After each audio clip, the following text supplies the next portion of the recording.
Hello, welcome to the channel Why Stories. Enjoy watching. When Nati entered the office, Teodora was lying on the floor. "Oh my God, what happened to you?" the woman exclaimed. "I can't even lift you. I'll call someone for help right away." Nati rushed to the manager's department. "Micaelo, Sergio, Pedro, Antonio. Someone, come with me.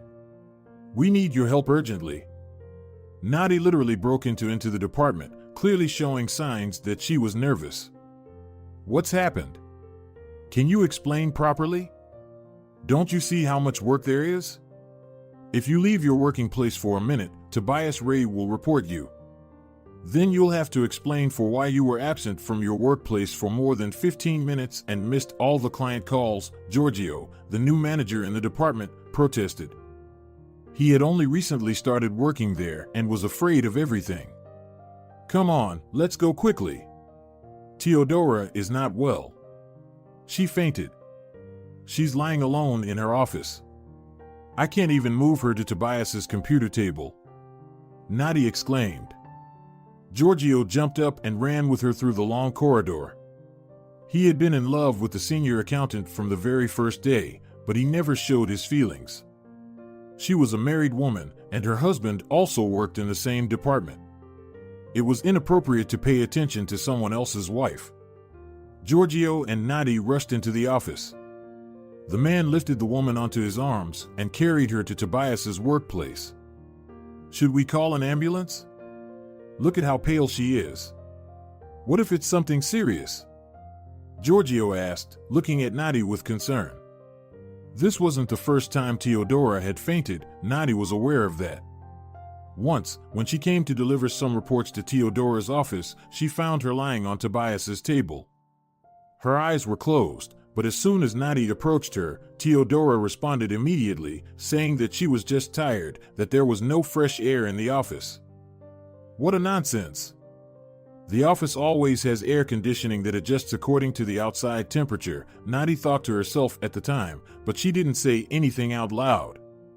She brought a glass of water, left the reports on the table, and left the room. It wasn't her concern. "No need to call an ambulance," Teodora's hoarse voice sounded. "I'm just tired. The weather outside has been so extreme lately.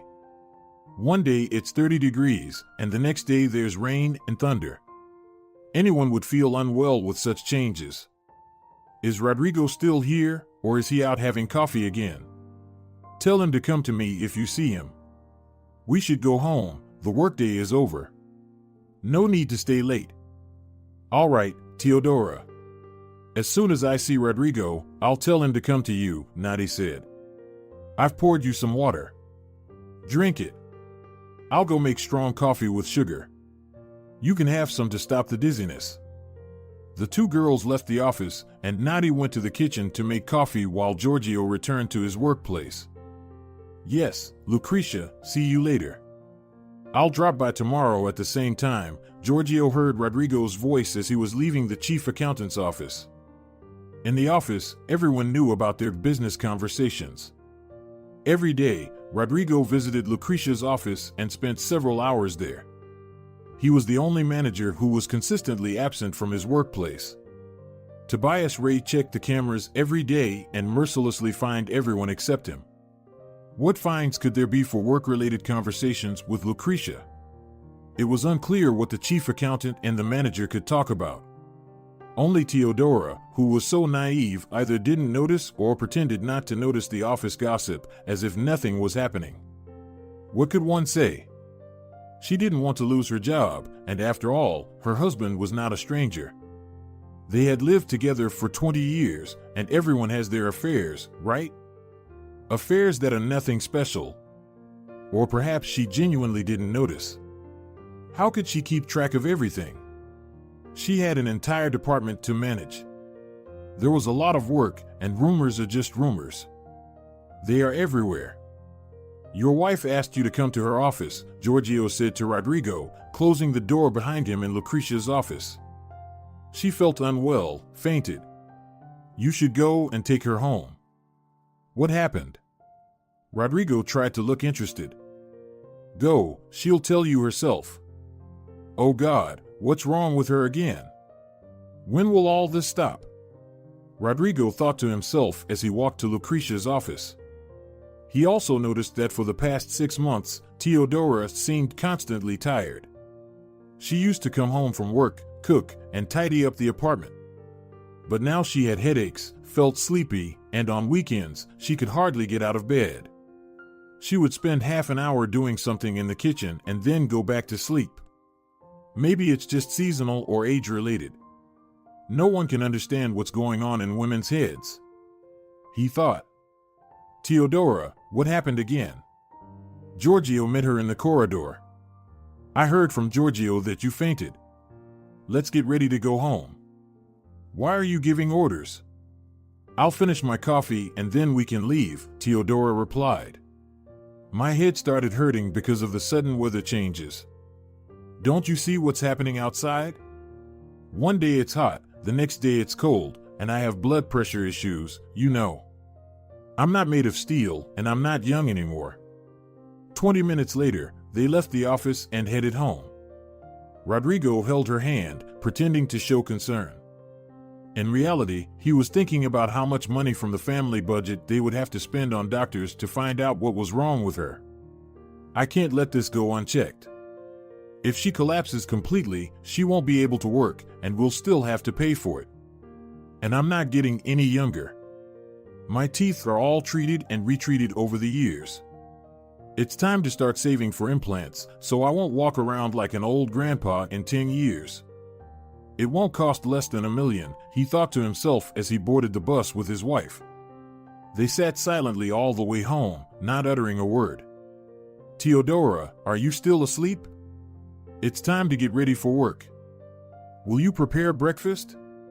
I've already taken a shower. We'll eat and then leave, her husband peeked into the bedroom. Rodrigo noticed that Teodora hadn't set the alarm clock today. Maybe she thought he would wake her up? But I got up almost an hour ago, and she's still sleeping, he thought, somewhat annoyed with himself. No, I'm not going to work today. I didn't even set the alarm clock. I'll call Lucretia and let her know. I'm feeling unwell. We need to call a doctor, Teodora replied sleepily. Why all of a sudden? Everything was fine yesterday. You said it was just the heat, exhaustion. Why do we need to call a doctor?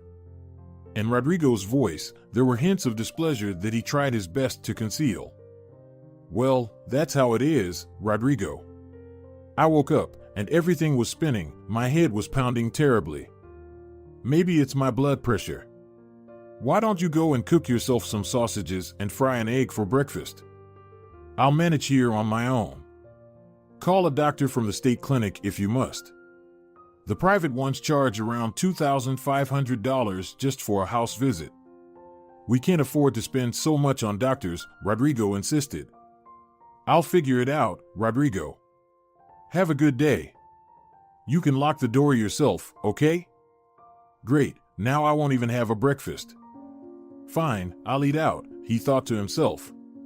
Rodrigo quickly got ready and closed the front door behind him.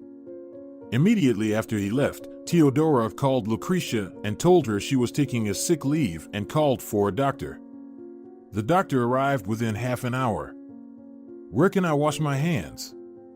Asked the stern middle-aged man. Right this way, please, Teodora gestured invitingly towards the bathroom. She could barely stand on her feet. Her head had been spinning since morning, and everything was getting dark in front of her eyes. But she categorically didn't want to ask her husband to stay home. After washing his hands, the doctor entered the room. My name is Jacob. I'm a general practice physician. What's bothering you? He asked, looking at the woman inquisitively. Teodora told him about her fainting episodes and constant headaches. You know, they've been happening periodically, and since yesterday, it just won't go away. I took some painkillers and tried to rest, but my head still hurts. What's wrong with me? It was evident by the look at the woman's eyes that she was sad. She felt so miserable and helpless like never before. For several minutes, the doctor carefully examined Teodora, listened to her, and made some notes on a special card. "And what about those bruises on your body? Is your husband hitting you?" Jacob asked. No, of course no. Our family is normal. The bruises, well, maybe I bumped into something. Perhaps in public transport or at home. I don't know, she replied softly. And you want to say you didn't notice them?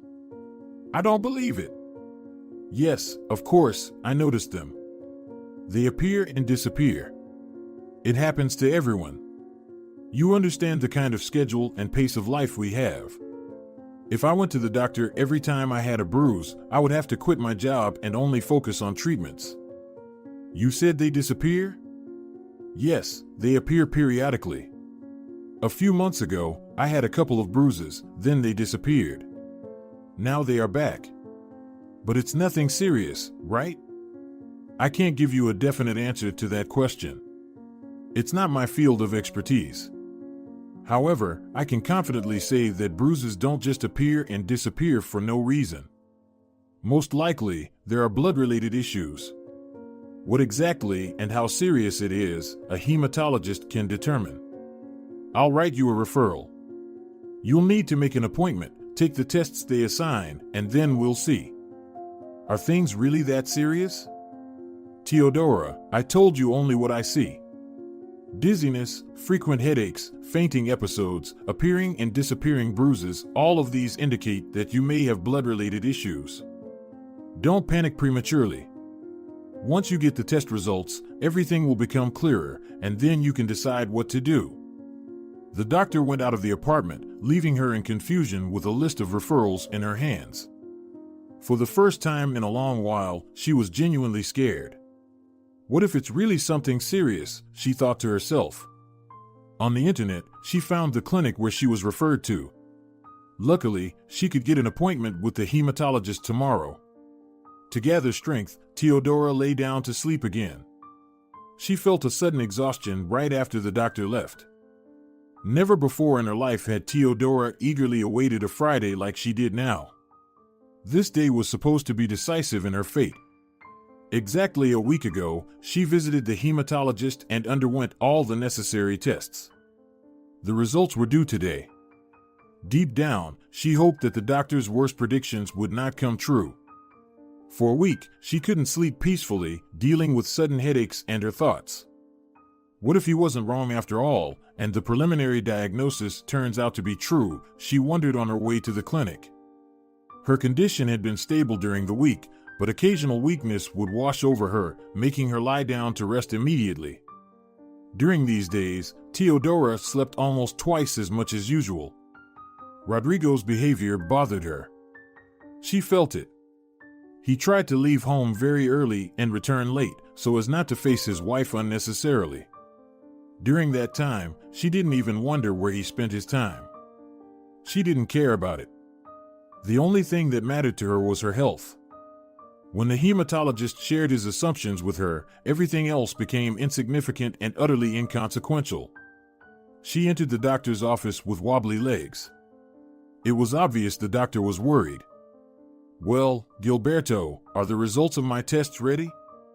"You said I should come back in a week," Teodora asked straight from the doorway. "Come in, take a seat." "Don't be so nervous," the doctor replied. "I can't give you any joyful news, but hope always exists, so there's no need to despair. Let's discuss everything now." "What does that mean?" "I've reviewed the results of your tests. Unfortunately, all indicators point to leukemia. This is a life-threatening condition, but we still have time to take action. According to my calculations, irreversible consequences will only start in a few months. Until then, we need to address the issue with surgery. It's preferable to do it as soon as possible." "What kind of surgery?" "Like for other patients with a similar diagnosis, a bone marrow transplant could help you. However, you understand that our donor bank is quite limited? It would be beneficial if someone among your relatives is a suitable match." "Do you have any relatives?" "I only have my mother, but she's already elderly. She's 62 years old. Can my mother be a donor? Unfortunately, no. She's too old for such operations. It's contraindicated. Your mother won't be able to be a donor. Do you have any other relatives? Siblings? No, Gilberto. I'm the only daughter in the family. If there are no potential donors among your relatives, then we'll have to wait for results from the donor bank. It's unlikely, but there might be suitable donors found for you soon. We could also send inquiries to foreign donor banks, but you understand that it will cost significantly more than a regular operation with a domestic donor. Gilberto, how is this possible? I'm still relatively young. I'm only 38 years old. I've never had any health issues or abnormalities. I've always been active and lived a healthy lifestyle. How is this happening? I read that such diseases are most common for children, little boys. In most cases, it's hereditary, but everyone in my family is healthy. Teodora, you understand that we can make assumptions, but ultimately, it's up to fate. Medicine is a precise science, but not to the extent of giving a specific explanation for each case. Regarding leukemia, you have a very limited understanding. You might have read books about it. Young boys might suffer from hemophilia, which is hereditary. It passes from mother to son. Leukemia, on the other hand, is a disease that doesn't spare anyone, neither men, women, nor children. It's just that each case is individual, and anyone can be affected. What matters now is to decide what we'll do next. How much will the operation with a domestic donor cost? About $1.5 million. With a foreign donor, it's roughly 3 times more expensive. If I were in your place, I would prepare the money, but not rely too much on the help of a donor from abroad. I'll send inquiries, of course, but a donor from abroad would be a true miracle, just like a domestic one. If anything, do you have the funds to quickly deposit them into the clinic's account and start preparing for the operation? I will try to resolve this matter as soon as possible. I have the means for the operation with a domestic donor.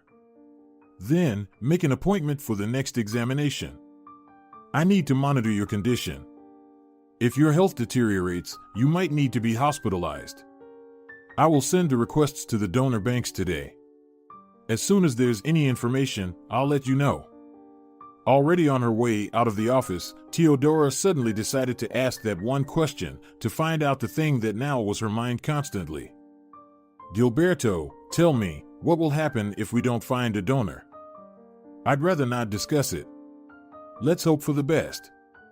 I can only say that the consequences will be irreversible, but you won't fully realize them until the end, just as you won't be aware of what will happen to your body in a few months, calmly replied the doctor. Leaving the clinic, Teodora didn't take the bus. For some reason, she felt like taking a walk and breathing some fresh air. She seemed to have suddenly realized the value of these simple things that she had overlooked for years. Teodora didn't even notice how it got dark. She wandered around almost the entire city center. What a beautiful city! And I never even noticed it before, she thought to herself. She took the subway home. Of course, it would have been more cautious to take a taxi. Who knew, her head might have started spinning again or she might feel unwell, but she really wanted to experience the taste of real life, the smell of the subway that she barely remembered from her student days since she usually took the bus from work to home and used her car for longer distances. She caught herself thinking that she didn't even care how she would tell her husband about it. Deep down, Teodora realized that his reaction wouldn't be too joyous. Doctors, medications, surgery, hospitals, and that's in the best case scenario, if they manage to find a donor in the next 2 months. And if not, then a slow decline in a hospital room or at home, losing strength, losing appetite, feeling indifferent to herself and the world, and being unable to even get a glass of water on her own. As she approached her home, she decided not to delay the long conversation. She would tell him everything today. After all, they were a family and should have shared all joys and sorrows together. Teodora expected any reaction: anger, despair, incomprehension, non-acceptance of the situation, but not what she had to face. She didn't expect even this, even though she understood that she wouldn't receive sincere support from her husband. "Where have you been for so long?" Rodrigo asked, not even giving Teodora a chance to take off her coat. "I went to the hematologist. The test results came today," she replied with indifference in her voice. "And? What are the results? Have you come up with some non-existent disease again, like a few years ago with infertility?" He sounded mocking in a way that she sometimes hated him for. Their family was never perfect. In their early years, they lived soul to soul, but then, like many others, came the yelling, quarrels, scandals, and then reconciliation. They never resorted to violence, but everything else sometimes seemed to be in excess. "But it's better than being alone," Teodora always thought to herself after another argument, but now, for some reason, she felt repulsed. Not so much by his words, but by herself. If in the past she didn't pay much attention to his reproaches, he would rage and then calm down. Now she felt hurt. And he always believed he was right, even when she went like a crazy person from one clinic to another several years ago, trying to figure out why they couldn't have children. He didn't even consider going with her to get tested.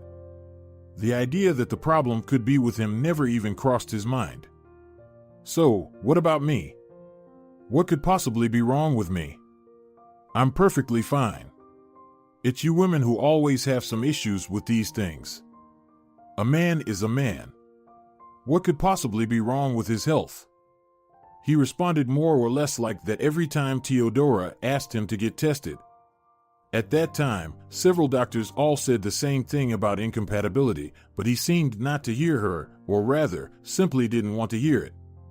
What could he have said to her back then if it turned out that he was equally responsible for their situation? So, he conveniently used it to his advantage whenever possible, saying, "You didn't give birth to a son, but I'm still here with you, not going anywhere. You should be grateful." For some reason, at this very moment, the most unfavorable moments of their family life resurfaced in her mind. Over the years, there were many such moments, but there were some that bothered her more than others. And everything that was in any way related to having children fell into this category. He never went through any medical examination, and there were no obstacles found preventing her from conceiving, yet she was the one blamed. "Leukemia," Teodora briefly replied to her husband, passing into the room. "The test results showed that I have leukemia. There's no room for error." The doctor double-checked everything to be absolutely sure. Rodrigo noticeably deflated. He didn't know what to say to that. On one hand, he truly felt sorry for her. He still remembered Teodora as the same young student he fell in love with 20 years ago when they first crossed paths in the university. They studied in different faculties, and their encounter was somewhat fateful, but more so for him than for her. For a simple boy from a poor provincial family, this local city girl with her mother and an apartment in the city center was a real treasure. He couldn't even remember now what prompted him to propose to her after just 6 months of knowing each other. Was it love or the desire to settle down in the capital? He genuinely didn't want her to die, but months of care, expenses on life-sustaining medications, weekends spent in the hospital were not part of his plans. Especially now that he met Lucretia. She was everything he could dream of in a woman. He never expected her to reciprocate, and at first, he even hesitated to show any signs of attention. Everything fell into place on its own. He never even thought about whether Teodora suspected anything. It didn't matter to him. Rodrigo was convinced that even if she found out, she wouldn't divorce him. Men, if married, then only once and for life. If a husband, then he was family, no matter what he did and how he behaved. He knew that. They lived by habit, by the established routine. It suited both of them. And what of the prognosis? What did the doctor say? He asked, staring at one spot. It sounded as if he hadn't thought of what to ask yet. He put me on the waiting list for the donor bank. We'll wait for a suitable donor. In the meantime, I'll have regular checkups with him. He needs to monitor my condition. If my health deteriorates, I'll be admitted to the hospital, Teodora said, somewhat detached. And how do you feel right now? Right now, fine. Please, make some coffee if you don't mind. He went to the kitchen, thinking about how to steer this difficult conversation.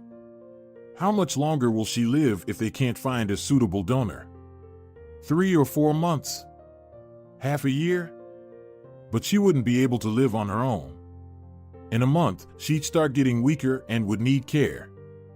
I'll have to quit my job and be with her all the time. And then what? He thought to himself. Rodrigo knew that in the event of Teodora's death, he wouldn't get anything. Back then, Tina exchanged her centrally located apartment in such a way that they ended up with 1 2-bedroom and 1 single-bedroom flat. There was no other way to do it. You could get a higher price per square meter only if the apartments were located far away from the city center, and that option was categorically unacceptable to her.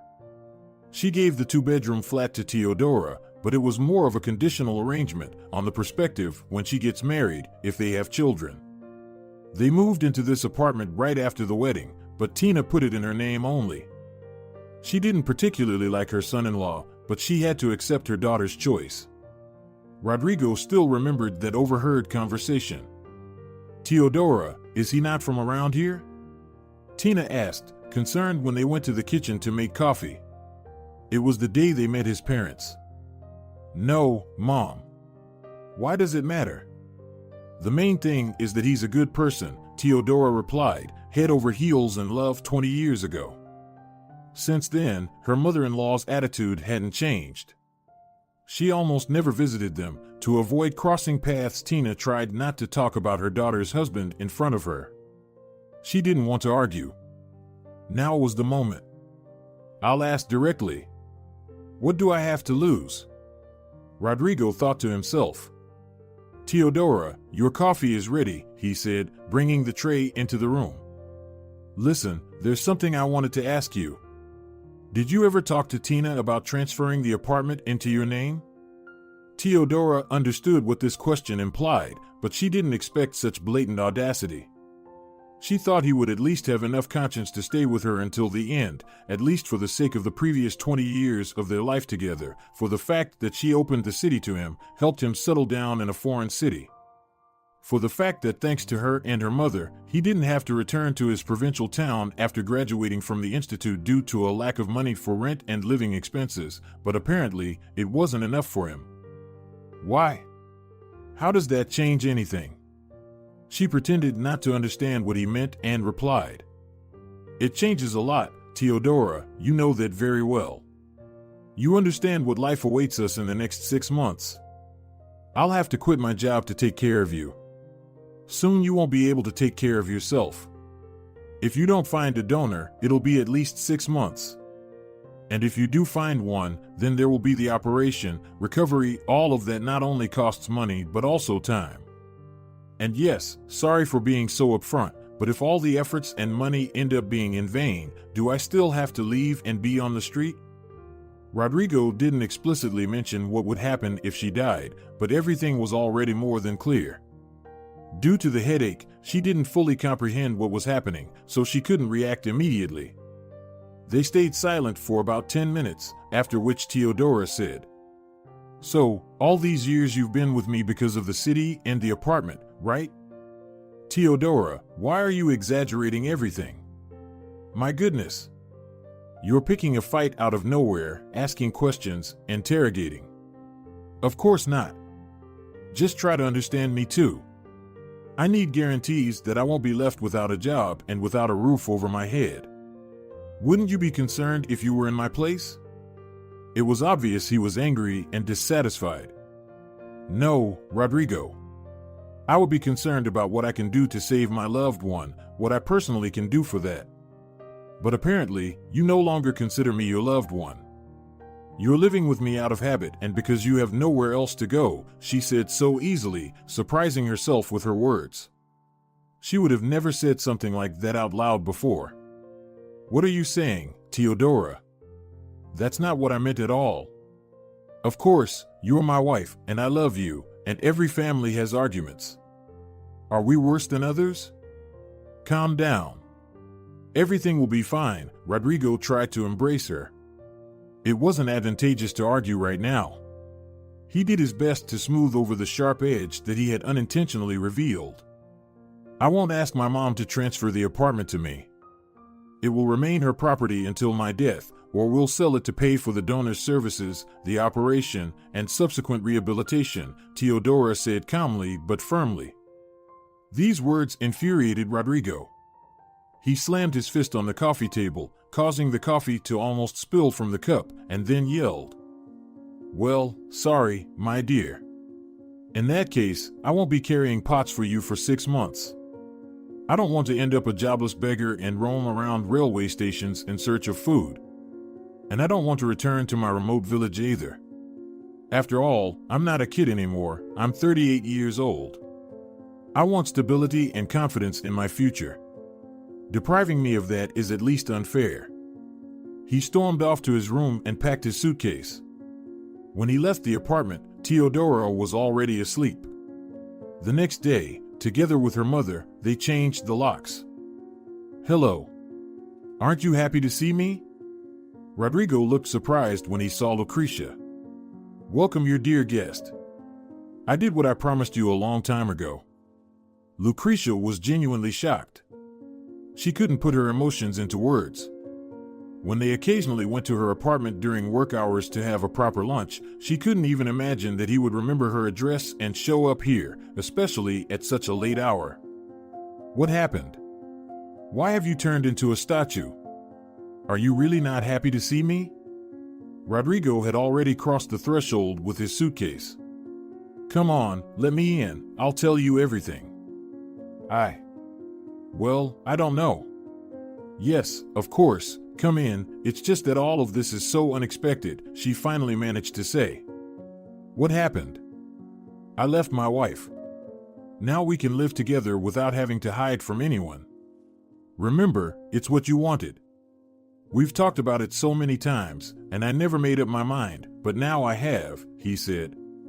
"What about Teodora? How is she feeling, by the way?" Lucrecia asked. "She called and said she took 2 weeks off from work. It might need to be extended. Is everything okay?" Rodrigo decided not to tell her about the diagnosis. He didn't want her to think he was reacting solely because of Teodora's illness. "Do you want coffee? If you're hungry, you can get some food at the cafe downstairs. I didn't cook anything today, I had no time. I brought some work home with me. There were a few things I needed to finish in the office," Lucrecia said nonchalantly. Inwardly, she was only thinking about how to phrase it politely that she never intended to have any serious relationship with Rodrigo.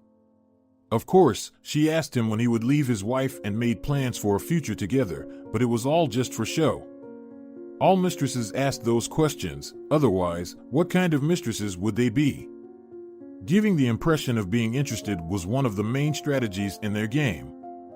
In reality, her life suited her perfectly. She had been living alone for many years, had grown accustomed to it, and didn't need cohabitation. "Okay, I'll just tell the truth. Why should I be afraid?" she thought to herself. "Rodrigo, well, you see. In short, you can stay at my place tonight, but then you should find an apartment for yourself. Your salary allows for it. We'll continue seeing each other as we used to. I can come to you, and you can come to me. We'll stop hiding at work. Maybe in the future, we can live together," Lucrecia began. "Wait, I don't understand. What do you mean by stay for one night? How is that possible?" he asked, genuine surprise in his voice. "What about our plans together? What about all those when you leave your wife, Rodrigo, I only love you, we'll live together without hiding from anyone? Were all of those lies? Understand me correctly, it doesn't work like that. You need to plan and think everything through in advance. What's happening now is just hasty. You left Teodora yesterday, and today you're moving in with me? What will people say? By the way, I have a significant position. I don't want to lose my reputation in the eyes of my colleagues. And what about the fact that we're seeing each other? Doesn't that affect your reputation? Well, firstly, no one knows about that yet. And secondly, we'll gradually make our relationship public. We'll say that you and Teodora have split, and we're just friends, like colleagues. Later on, we can reveal more. Lucretia, people aren't blind. Everyone already knows everything. Or do you think they don't understand what we're doing in the office during work hours and why I go there so often, being absent from my workplace for half a day? The lies looked extremely ridiculous. The arguments were funny and obviously false. Lucretia understood that as well, and that everyone already knew everything. But she couldn't come up with anything else. Okay, Rodrigo, I've said it all. If you want, you can stay overnight today. If not, go to a hotel or rent a place for a day. It's time to sleep. I have to wake up early for work, and I still need to finish reports by morning. I'm constantly sleep deprived. If you decide to stay, there's bedding and other things in the room near the kitchen, Lucretia said, then went to her room. All right, she's right. I do have to wake up early in the morning. I'll spend the night at her place, and tomorrow we'll talk more, Rodrigo thought to himself. He couldn't even imagine they would have nothing to talk about. If he expected betrayal from anyone, it certainly wasn't from her. They went to work separately. Lucretia left much earlier than him. When Rodrigo woke up, there was a note on the table, "You'll find something to eat in the fridge. Coffee is in the left cupboard. If you're leaving, take your suitcase with you. Pull the door handle up to lock it."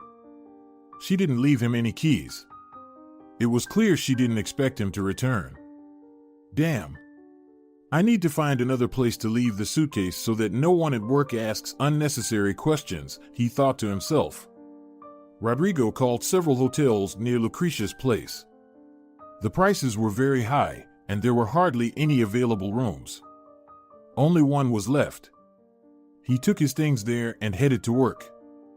The office was a short distance from Lucretia's home, so he managed to do everything and even arrived on time.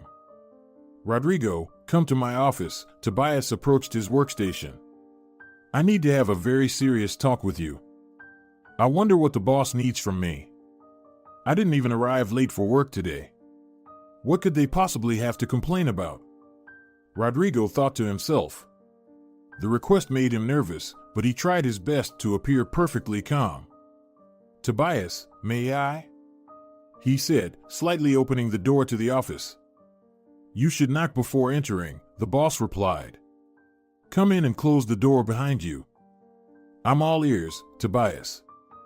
Here's the situation that's not looking good for us. Overall, you've been absent from your workplace for more than 5 working days during the month. It's all recorded on the surveillance cameras. Moreover, you've been away for more than 4 consecutive hours during a single workday. You understand that this is a valid reason for dismissal, don't you? But that's not the most crucial point. Upon hearing these words, Rodrigo turned pale. He didn't understand what was happening. Tobias was well aware that he frequently wasn't at his workplace. He knew the reason, but he never mentioned it. The relationship with Lucretia had long been a reason for gossip and coffee talks, but was also a taboo topic.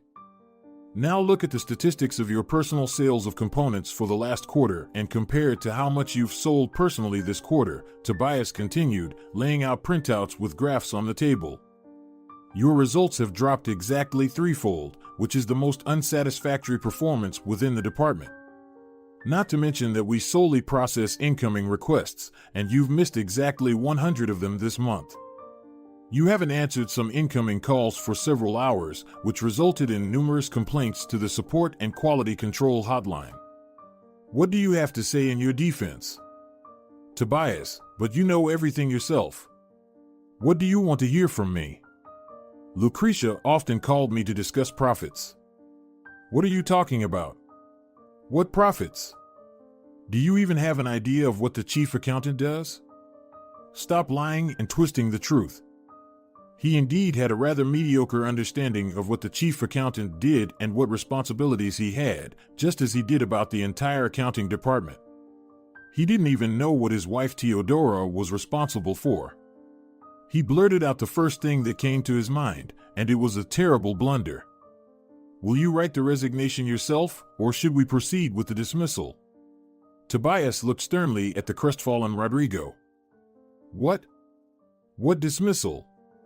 What are you talking about? Rodrigo couldn't believe his ears. Well, fine. Just fine me like you do to other employees who are absent from their workplaces. But firing? I haven't done anything wrong, Tobias. Even if we deduct your salary for the last 6 months, it won't cover even 5% of the losses you've caused to the company. Write your resignation. If you do it yourself, at least you won't have a mark of disgrace in your employment record. You might find some small firm to work for. But don't you dare come to me for any recommendations for a new job. Rodrigo realized he had no other choice. This is all because of Lucrecia, he thought to himself. She decided to throw me out not only from her life, but also to deprive me of my job entirely? In the capital, in small companies, all salaries were paid under the table, and if they paid anything at all, it was barely enough. There were no social benefits, sick leave, or vacations, and most of the salaries are laughable. He knew that finding a job in a large company was unlikely. Almost everywhere they required recommendations from the previous employer, especially in such a specialized field. You can collect your employment record from the HR department after lunch, Tobias said, signing the resignation letter. Honestly, I never expected this from you. If it weren't for Teodora, I would have fired you a long time ago. And without her endorsement, I would have never hired you in the first place. Your resume was weak, and your work experience too, but she insisted so much that I thought you'd be a decent person. But alas. Goodbye, Rodrigo. He couldn't believe she betrayed him. She didn't want to be together, but why she acted like this? I wasn't imposing. I came late at night, yes, wanting to move in with her, but what's wrong with that if she herself talked about it many times, asking about divorcing my wife? He thought on his way to the hotel. Going back to Teodora would be foolish, and she probably wouldn't recover quickly after everything that happened.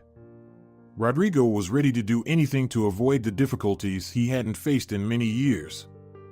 He had a good roof over his head, a wife with a decent salary, and comfort. He earned well enough himself, but he never saved anything. He believed that if he hadn't become a millionaire, there was no point in saving money. It would just be spent on this and that. And that's exactly what happened. I haven't been to my hometown in a long time, Rodrigo pondered, lying in the hotel room.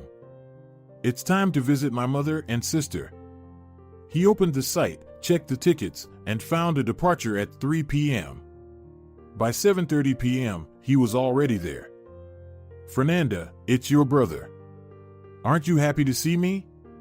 Where's Mom? Rodrigo said from the doorway when his sister opened the apartment door. Are you going to keep me in the hallway? Step aside. An elderly woman came out of the room. Rodrigo is here. It's been 100 years since he visited us. Totally forgot about his mother while living in the capital, Eugenia welcomed her son. Hello, Mom. I'm here on vacation, Rodrigo replied as he went to his room to unpack his things. Come on in. Let's have some coffee. You can tell us about your life and Teodora, Eugenia said warmly. His mother genuinely rejoiced to see him, but his sister Tina looked at him with reproach.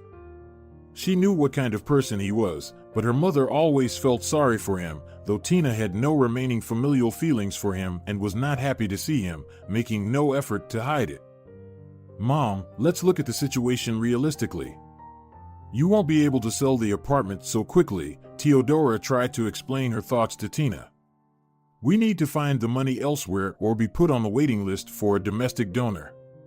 We can't afford this sum, we have no way to get it. So, we'll have to wait until a suitable domestic donor appears, and then immediately pay for the surgery so that we won't be left behind. Teodora's condition deteriorated sharply a week ago. She had been in the hospital under the observation of doctors for 2 weeks. Tina visited her every day and tried to find the money, hoping to give them a chance to pursue the surgery with an overseas donor.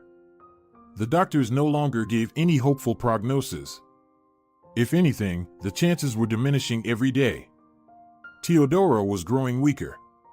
Most of the time, she just slept, waking up only to eat, but sometimes she had no appetite even for that. There was still no news from the donor bank.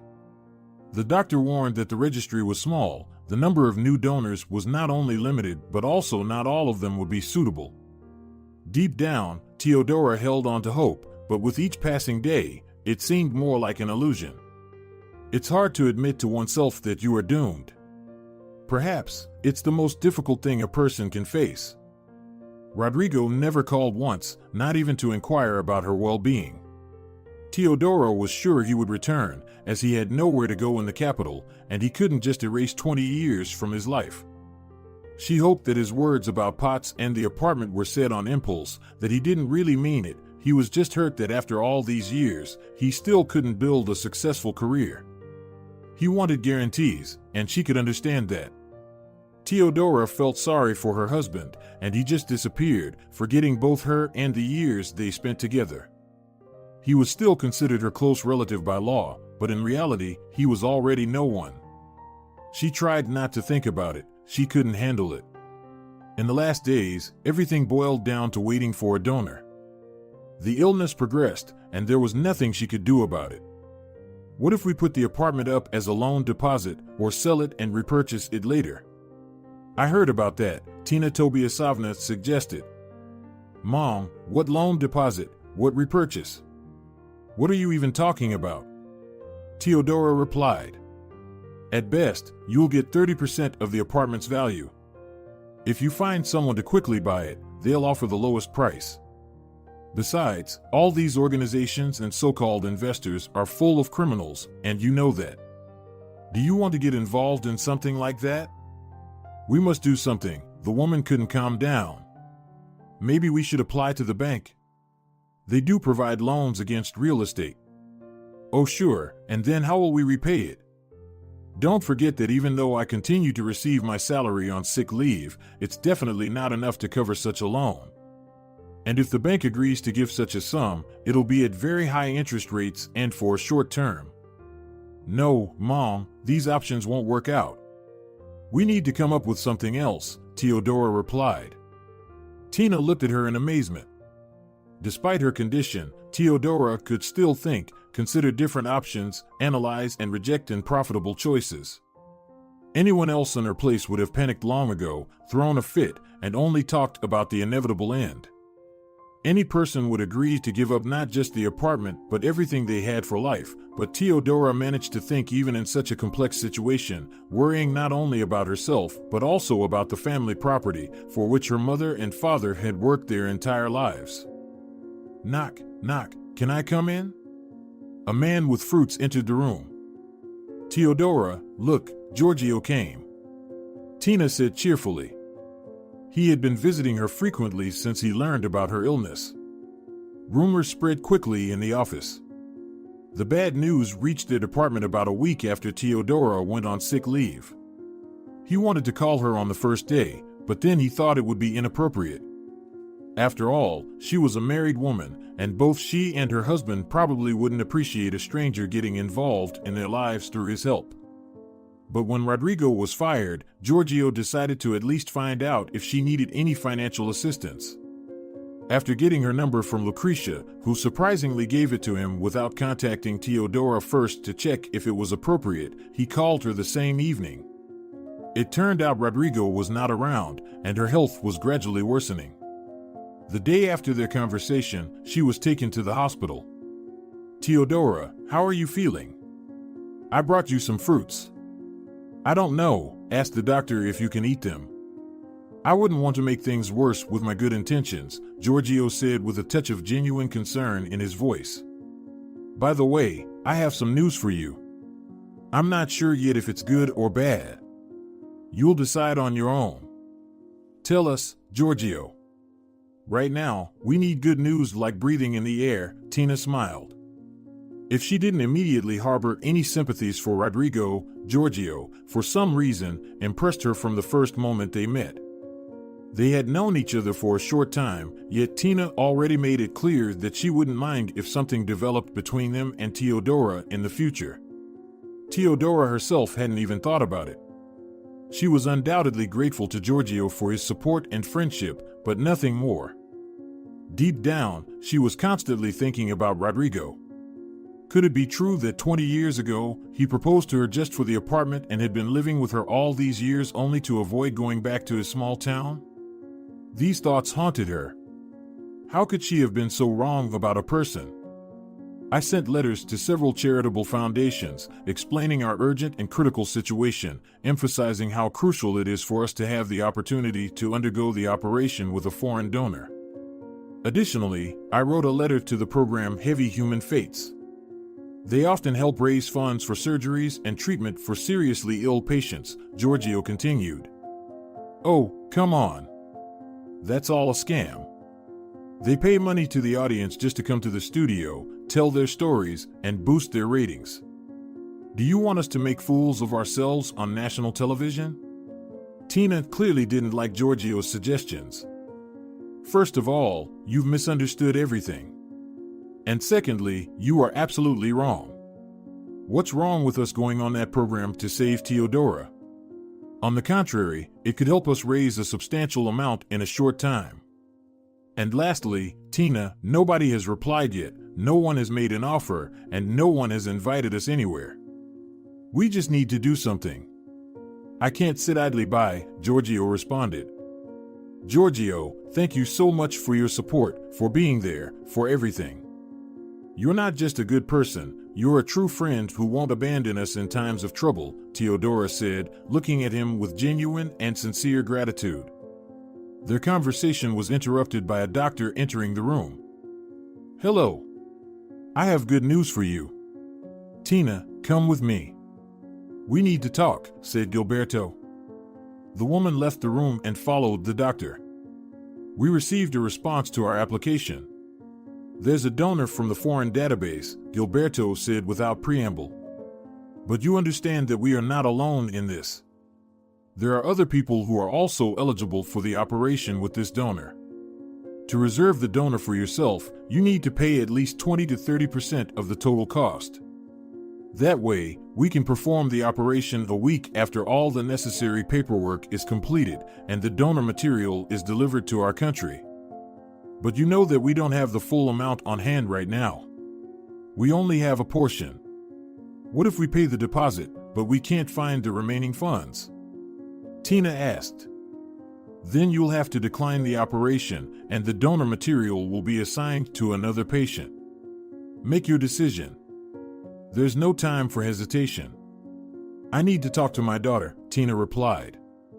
I'll be waiting for you in my office in 15 to 20 minutes. Try to make a decision quickly so I can confirm the application, and we won't be overtaken. The data updates every hour, and if there's another patient willing to pay the entire amount up front, they might get ahead of us. Tina felt both relieved and anxious at the same time. Of course, they had to accept the offer. There might not be another chance. In a month, the countdown might go from weeks to days. Teodora, Gilberto has good news for us, Tina rushed back into the room. They found a donor with a suitable match abroad. We can have the surgery in just a week. We can pay in installments. We have the necessary amount to make the deposit for the foreign clinic to prepare all the documents and for the donor to come. But what about the rest of the money? Where will we get them? Teodora asked in surprise. We don't have the full amount. It won't just magically appear out of thin air. Teodora, do you even understand what you're talking about? It feels like you're in some sort of daze. You're lying here, on a hospital bed. You sleep most of the time, and your days are numbered.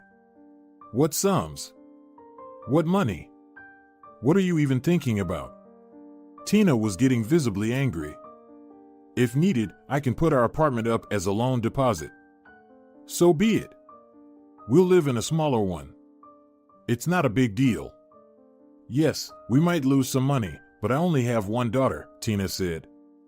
I can contribute an additional $500,000. I have savings. And then we'll need to find another $1,500,000 plus additional expenses, which I calculated to be around $300,000, Giorgio said. Tina, go and tell Gilberto that we agree. Let them start drawing up documents. Teodora was amazed by Giorgio's gesture. A complete stranger, barely acquainted with her, was willing to give up his savings to save her life. She thought about Rodrigo again and felt sad. Maybe he doesn't even think about me. He doesn't care about what happens to me, how I am. If the apartment was in my name, he would have been here every day, caring for me. But now, he's nowhere to be found, she thought to herself. What are you thinking about? Giorgio interrupted her thoughts. It's just so incredible. They found a donor. I'll have the operation and I'll recover. Everything will be fine, she replied. I can't even believe it, to be honest. Where will we find the remaining amount if we can't use the apartment as a loan deposit? No one will give us a loan. And if that's the case, the operation will have to be canceled. And then what? Well, you know it all too well. You heard what Gilberto's prognosis was. There's nothing comforting about it, sadness returned to Teodora's eyes. You're not even thinking about the right things. All you focus on is sadness and sorrow. Instead, think about the good, about starting over when you recover. It's such a rare stroke of luck. Some people wait for donors for months, and some don't even get the chance. And we'll find the money. I told you I sent letters to charitable foundations. I'll send more today. Maybe we'll get lucky again, and one of the foundations will agree to open an urgent fundraiser, Giorgio encouraged. Excuse me for interrupting. Teodora, you need to sign the documents. Shall I bring them here, or can you walk to my office? Gilberto asked through the partially open door. I can walk to your office. I'll come right away, Teodora replied. The documents were ready. Tina went to the bank to transfer the money. As a habit, she kept the funds not in an account but in a bank safe deposit box. Well, at least she didn't have to worry about the bank refusing to issue a large sum from her account on such short notice. Once again, she praised herself for her foresight. At one point, on her mother's advice, Teodora started saving money in a separate account. She thought that when her mom became very old and frail, she could use that money for her care. Teodora had saved up this money with the thought of her mother in mind. Little did she know that fate would take such a turn, and it would be her in need of help. All right, Teodora, I'll go now. You rest. I'll definitely come to see you tomorrow. Tina and I will take turns so that neither of us gets too tired, Giorgio said with a smile. Okay, Giorgio, see you later. Thank you again for your support and friendship, Teodora replied. When he got home, Giorgio noticed several missed calls. The subway was an area with no signal, so he hurriedly called back the unfamiliar numbers. Good day. Did you apply? A young woman's voice came from the other end of the line. It was the call he had been hoping and waiting for. Good evening, Giorgio. My name is Marina. You applied to our charitable foundation, Victory Together, for raising funds for Teodora Soto's bone marrow transplant surgery, the female voice on the phone explained. We are ready to organize targeted financial assistance once you provide the necessary documents. Good evening. Yes, I submitted the application. Thank you so much. You have no idea what you've done for us. What documents do I need to bring, and where should I come? Giorgio asked, feeling excited. You can come tomorrow between 9 o'clock and 2000 hours to Central Alley, Building 22, Office 315. The entrance is from the courtyard, through a large iron door. It will have the name of our charitable foundation on it. Please bring your passport, bank account details, a medical card with a clinic stamp, and a diagnosis listed on it, Marina explained. Thank you so much. I'll definitely be there tomorrow. He couldn't believe that his letters had yielded results. It was simply incredible. He immediately called Tina and Teodora. The doctor needed to prepare the medical card by tomorrow, and the sooner, the better. Teodora, is Gilberto still there? Giorgio's voice was filled with excitement. You won't believe it. The Victory Together Charity Foundation is ready to open a fundraiser for us. It's like a real miracle. We'll have the full amount by the time of the operation. Yes, he's still here. I already asked him. He said he would prepare everything by tomorrow morning. Come around 10. I'm sure he'll have everything ready by then, Teodora replied. Giorgio, thank you so much. Okay, see you tomorrow. I'll be there at 10 a.m. straight. For the first time in a long while, there were cheerful notes in her voice. He believed that everything would work out. There were kind people in the world. At 10 a.m., he was already at the clinic and then went straight to the charity foundation. They attached the introductory documents to the website and posted them in all social media groups.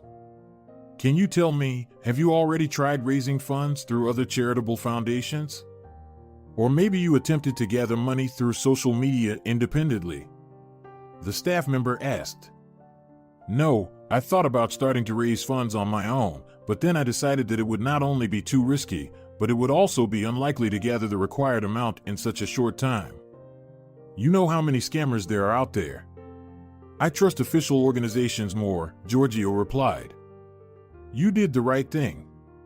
We're glad you reached out to us. Could you please tell me, approximately how long does it take to gather such an amount? We have opened a fundraiser for $2.5 million. It's more than you initially requested, but we're taking precautions this way. Who knows, Teodora Soto might need to cover additional expenses related to the operation. If there's a need for recovery and rehabilitation funds, we can open a separate fundraiser for that. I understand. Thank you very much. And the funds will be transferred to your account, right? Yes, all funds go to the Charity Foundation's account. Every day, we will send you a report on the amount that has been collected. Once the fundraiser is closed, we will transfer all the money to your provided details. Excuse me, what if it's not possible to gather the full amount by the specified date? In that case, we will transfer the funds that have been collected. Either way, you will be able to use them as needed. After closing the fundraiser, we will publish all the necessary reports on our website and social media. Okay, I understand. Thank you. Goodbye. Goodbye, Giorgio. We will send the reports on the collected amounts to your email and through SMS notifications. Giorgio had never been happier. Immediately after leaving, he headed back to the hospital to see Teodora. He wanted to tell her everything himself. As he was getting out of the subway, his phone rang. I'm listening, Giorgio answered. Good day, Giorgio? This time, a stern male voice came from the other end of the line. Yes, it's me. My name is Arturo. I'm the editor of the program These Heavy Human Fates. You wrote a letter to us. We would like to invite you and your friend to participate in our live broadcast. You know, we have already made arrangements with the Charity Foundation for fundraising, and Teodora, the woman who urgently needs the operation, unfortunately cannot participate in any programs right now. She's in the hospital, preparing for the surgery, and feeling very unwell. Are you kidding? Is there a chance of recovery? Yes, of course, there is more than just a chance. She will definitely get better. Can you hear me? Definitely. Could you go alone? Our viewers would be very interested to hear the story of this brave woman, even if not from her directly. Teodora could become an example for thousands of women across the country. You know, I need to discuss this with Teodora. Now, I think it would be more appropriate to do so. Yes, of course. Call me back at the number that appeared on your incoming call. The extension number is 3315. All right, thank you. Goodbye. This call was no longer of critical importance. The most important thing was done. He had arranged things with the Charity Foundation. Television popularity wasn't crucial in this situation. But when he arrived at the hospital, he still asked Teodora what she thought about it. You know, Giorgio, I don't mind at all. My mom is skeptical about such programs, but I, on the contrary, support them. If they chose your letter out of hundreds of thousands, then of course, you should go, she said. You can openly talk about everything there. I approve of it. Maybe my story will really inspire someone. If the surgery is successful and I do end up living, then I will come to their show myself if they invite me, of course. I wanted to ask, how is your work going? You keep coming to me all the time. You might get fired. I took unpaid leave.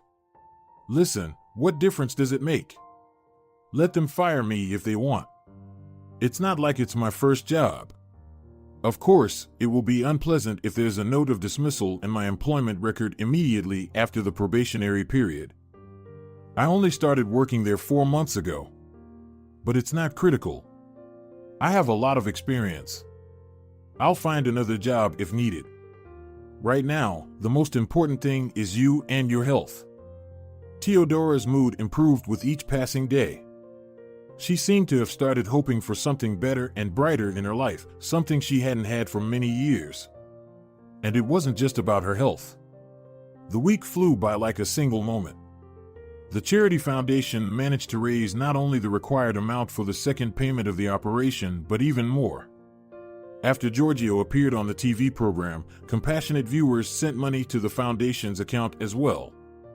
These funds would be kept for recovery or in case a repeat operation was needed. Tomorrow already, he thought to himself. He would spend the entire next day in the hospital. Giorgio and Tina arrived at the hospital early in the morning. The operation was scheduled for 3 p.m., so they had time to see Teodora. Mom, why are you worried? It's not some complex surgery with stitches and a lengthy recovery period. It's only 2 hours. Then I'll rest, and the next day, I'll be able to walk, eat, and talk on my own.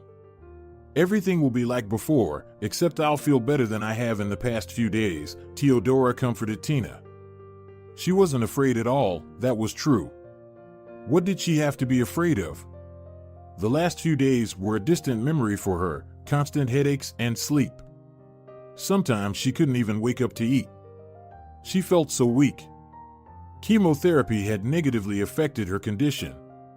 Teodora really wanted all of this to be over as soon as possible. But what about a whole year of recovery? What if the donor bone marrow doesn't take? We'll have to do another operation. Tina couldn't calm down. She had been very anxious all week, and that feeling hadn't gone away. Mom, why think about the worst? We should focus on the good. Gilberto will monitor my condition. If something goes wrong, there will be another operation. That's life. Nothing can be done about it, Teodora reassured Tina. Your words are like a prayer, Teodora. I'll probably intervene in your conversation, Giorgio started. Tina, why are you really so worried? It seems that Teodora was right when she said we shouldn't come today. Why wouldn't I worry? We've spent so much effort. What if it's all in vain? What if the woman continued to share her anxieties?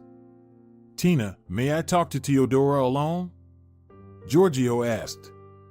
Are you kicking me out? The woman looked offended. All right, fine. I'll wait in the hall. He decided to say it now, without waiting for the operation to end. Giorgio had long since made up his mind about everything. Teodora, I wanted to tell you. When all of this is over, when you recover and start a new life, consider marrying me. I'm not insisting or expecting an immediate answer from you. Just if you ever respond to my feelings with mutual affection, I'll be happy. He took a ring out of his trouser pocket and extended it to her. Teodora understood that sooner or later their relationship would transition from being friends to something more significant, but she didn't expect it to happen so quickly. She didn't know what to say. Everything in her life was happening too fast, and she was already thoroughly confused about her feelings. Remember, I said I don't expect an answer right now. I don't expect any hasty decision. If someday you realize that you need me, know that I love you and will wait for you as long as it takes. A year, 2, or even longer. Just know that. And during your recovery, I'll be by your side. I'm sorry, but it's time for us to prepare for the surgery. Gilberto entered the room without knocking. Sergio and Teodora didn't even notice that they had been talking for almost an hour. Tina spent an equal amount of time comforting them. Please, you should leave the room. Yes, of course. I'm leaving. Sergio got up from the chair and headed towards the exit. Good luck, Teodora. Gilberto, can we talk with you for a moment? Tina and I have a few questions for you. All questions and discussions can wait. Teodora will need some rest after the surgery. You can visit her tomorrow, and we can discuss whatever you're interested in then. Sergio and Tina left the clinic and headed home. They just had to get through this day. There was nothing more they could do. When Sergio entered the room, Teodora was still asleep. He decided not to wake her.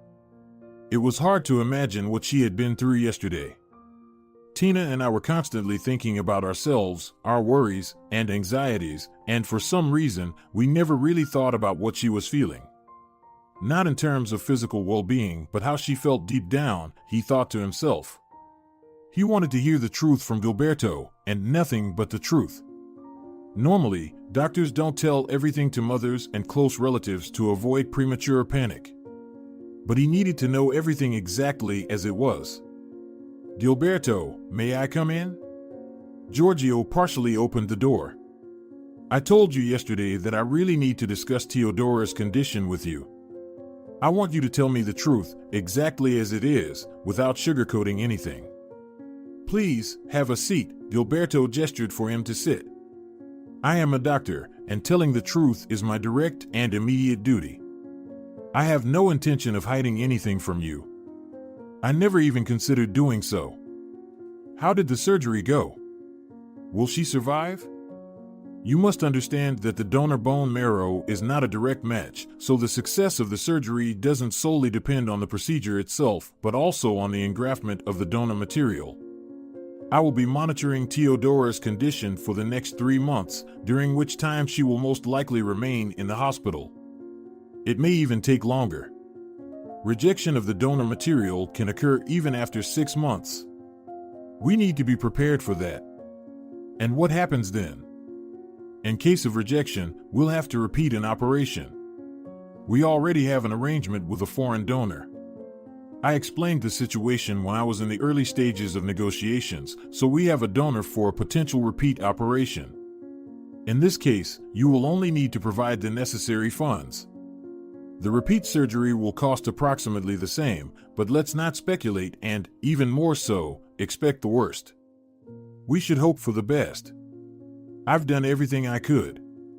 That's exactly what I wanted to hear from you.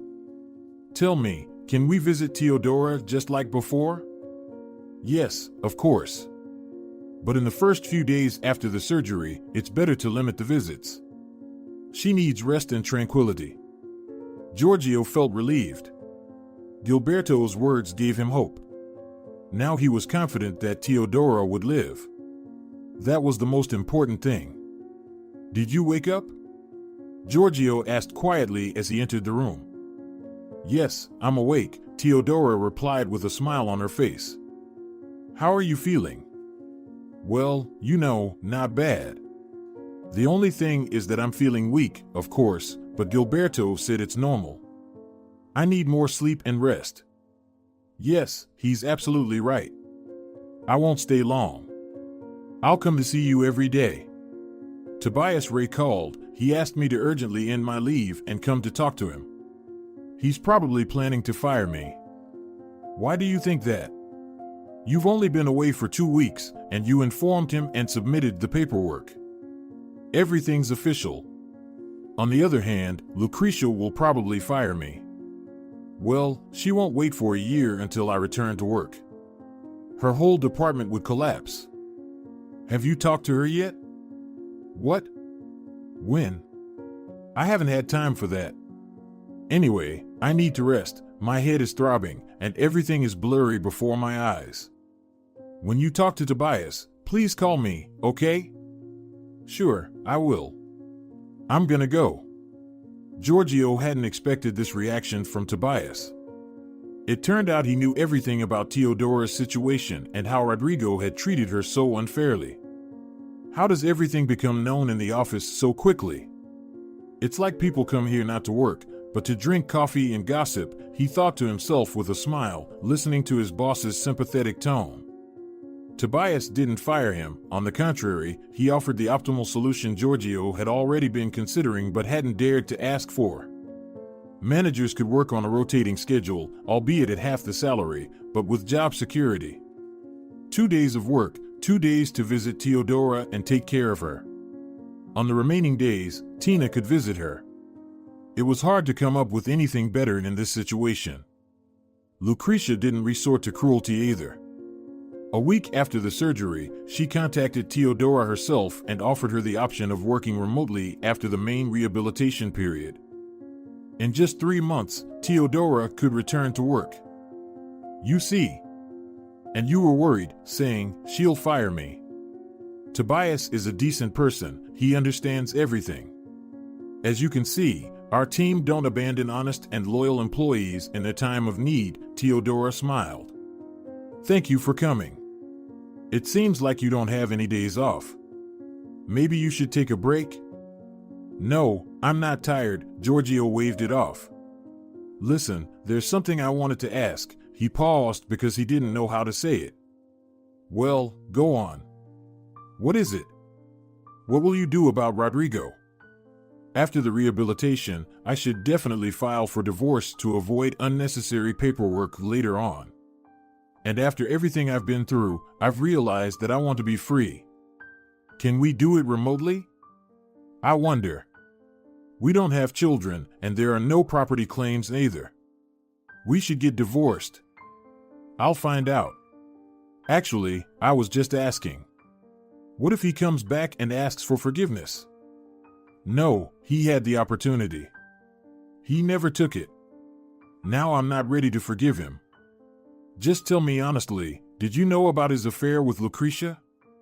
I mean, everyone in the office knew. Didn't you notice? Honestly? I suspected. Actually, not just suspected, but understood that it was true. But I decided not to pay much attention to it. After all, we've been together for a long time. All men cheat, so what makes mine any different? Though, usually mistresses are younger, but he must be a special kind. Or maybe he was counting on some privileges. I don't know. It's not my concern anymore. She had decided that solitude would be the best option for her, at least for the time being. Giorgio understood this without words. He was willing to wait. He was sure that with time, she would overcome everything that happened to her, and then, perhaps, they could be happy together. For years passed. Drunk again? There's no hope left for you. You drove our mother to her grave, and now you're going down the same path. Fernandez shouted at Rodrigo. When will you start living normally? As soon as you came back from the capital, it all started again. I've been putting up with you for 4 years now. Mother passed away 6 months ago. What a person she was. Rodrigo stumbled into the corridor with another bottle. Anyway, Fernanda, prepare dinner. I'll go watch TV for a bit. I'm tired. Tired, huh? Tired of your drinking and partying, that's what you're tired of. You've worn yourself out, poor thing. For 4 years, Rodrigo had been unemployed, living off his mother's and sister's money, and surviving on occasional odd jobs, just to have enough for alcohol. Good evening, dear viewers. This is the program Heavy Human Destinies on air, and I'm your host, Andres. A loud voice of the announcer echoed from the room. Can't they show some series instead? They'll probably just show troubled families and raise money for poor children, Rodrigo thought to himself, but he had no energy left to change the channel. Well, let's watch this nonsense. I guess I have to socialize somehow. 4 years ago, Giorgio from the capital turned to our program. The host continued. he told us the story of his friend who inspired thousands of our viewers to fight against oncology. Our viewers also took part in raising funds that were used for Teodora's rehabilitation after a bone marrow transplant surgery. Now she is not only completely healthy, but her life has changed drastically. Could you please tell us, how did you go through the most difficult stage and manage to overcome the illness? And what else has happened in your life? You know, they say life ends at 40. But I can tell you something completely different. Life only begins at 40, and I am a perfect example of that. Teodora's face beamed with a smile. I see you didn't come to the studio alone today. You are accompanied not only by your beloved husband, but also this adorable little girl, the host continued. Yes, you see, in the last few years, so many wonders have happened in my life that I can't even remember that past life with leukemia, the surgery, the long 8 months of recovery, and the betrayal. Teodora continued her story. When the doctor finally said that the donor bone marrow had engrafted successfully, I was on cloud 9 with happiness, and so were my mom and Sergio. It meant that I would live. But a year after all of that, another miracle happened in my life. Well, here she is, right in front of you. My daughter, Nora, is a true miracle. She's still little, but she'll grow up soon. This is your first child, right? Weren't you afraid to decide on it, considering your mature age and health condition? The doctor said that leukemia, even if I hadn't undergone the operation by that time, wouldn't have affected the baby. I could have given birth even with that condition.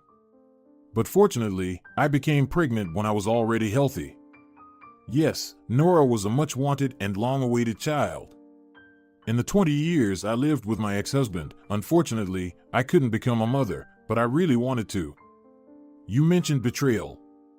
Did you mean your ex-husband? As far as I know, he left you as soon as he found out about the illness, and after some time, you officially divorced. How are your relations now? Yes, you said it correctly. We lived together for 20 years, got married back in our college days. My mom provided us with a 2-bedroom apartment when we moved in. It turned out he stayed with me all those years because of the apartment. I even helped him with job issues, but as soon as difficulties arose, he left. But that's all in the past. Why should we dig it up? I have no regrets. Now I am absolutely happy. And the most important thing, in the past, you worked as a senior accountant, and now you have a network of handmade clothing stores. How did that happen? You know, while I was lying in the hospital for 3 months, I couldn't work at all. I had a sick leave for that time. But sometimes I got so bored, so I asked Sergio to bring me knitting needles and yarn. I started knitting socks, hats, gloves, and simple things like that. Then, when I continued working from home, I couldn't give up my hobby. I also started sewing clothes. Sergio suggested making custom-made items, advertising them on the internet, and selling them through a website. I thought, why not? Of course, I couldn't manage it alone after some time. Orders kept increasing, and I couldn't handle it. So, I hired people. Most of them are moms on maternity leave who sew good clothes in their free time, and I buy them from them. There are also professional tailors. Now we have quite a team. We started getting popular on the internet, and then we opened several offline stores. It's ambitious to call it a network, but now we have 5 shops in the capital, and I hope we keep growing. A deadly illness, surgery, husband's betrayal, a new love, starting a business, having a daughter, and all of this in just 4 years. Teodora, how do you manage to do it all? It's true, how do I manage to do it all? Sometimes I ask myself the same question, she smiled. There's no secret, really. I just learned to set priorities and always do only what truly matters to me, discarding what I don't need. What would you like to say to our viewers as a farewell message? Never give up, believe in yourself, and remember that it's always darkest before the dawn. If you think this is the worst thing happening in your life, maybe you are mistaken, and it's actually the best thing you've been waiting for all along. You will make it through. Teodora, just look at her. Rodrigo thought to himself. Right now, he wanted nothing more than to take something heavy and smash the TV, but he was too drunk and fell asleep during the show. Several weeks later, Fernanda settled the inheritance, and 2 months after that, she sold the apartment and used part of the money to buy her brother a room. She couldn't leave him on the streets. After all, he was still her family. Rodrigo had enough occasional odd jobs to pay for utilities and buy modest food, and he didn't need much more than that. Teodora and Sergio completed building their big countryside house, where they moved from the apartment with Teodora's mom and their little daughter. They had never imagined they could be so happy. Teodora hardly remembered about Rodrigo. He and the years spent with him were forever left in her past. If you're enjoying it as well, leave a like and subscribe.